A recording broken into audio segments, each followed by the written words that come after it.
Thought I'd make some videos on some very simple beginner do-it-yourself tasks for the RS4. I know some people learn better with videos, so I thought I'd make a few while I was working on the car anyways. To start off, I thought I'd cover intake removal since that's required to get to a lot of the other bits of the engine like coil packs and spark plugs. So to do this, you'll need a Phillips screwdriver. If you're taking the intake off, you also need a 7mm socket. If you don't have one, you can use a flathead screwdriver. And of course a filter if you're going to be changing your air filter. And if you're working when it's minus 15 out like I am, a glove helps, or two if you're not holding a camera.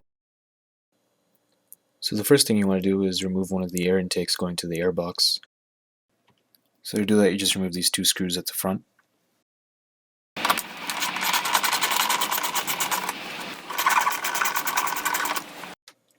Once the screws are out, you can just pull on the intake and it'll pop right out. You'll need to unclip a few hoses and sensors, so you can start with this one up here. You just tug on it and it comes out. Take off the sensor clip right here, you just need to squeeze on that tab and it just slides right out. This next one can be a bit stubborn sometimes. What you need to do is squeeze on the two sides firmly and just kind of pull it out. And lastly, there's just one more hose back here that just pop up. Next you want to remove the two airbox screws. So there's one at the bottom and there's one up there by the hose.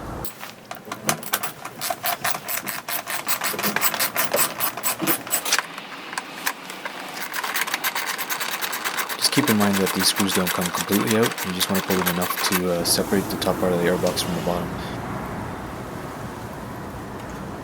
Next you want to loosen up this clamp with a 7mm socket or with a flathead screwdriver. You don't have to remove it, just enough to take the hose out. Now that that's done, you can just slide the whole airbox out. Watch out that you don't kink that hose at the top. Now you can just take the air filter out. You'll notice that there's a smaller part and a bigger part to it. Make sure that you put the new filter in the exact same way. And once you're done, you can just slide the airbox back in. Take your time, make sure that you're not pinching any of the cables or hoses that are underneath the airbox. Take a good look, take your time, make sure it slides in nice and easy.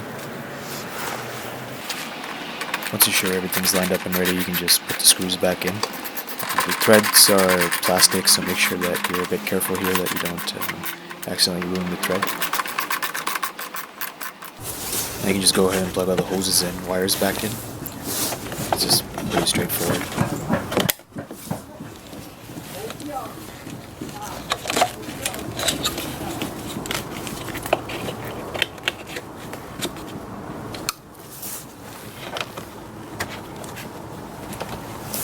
Double check that everything's lined up again, and then you can go ahead and tighten this bolt. It's easier to do when you're not holding a camera. So next you can just slide the intake back in. Just make sure that these holes are lined up properly.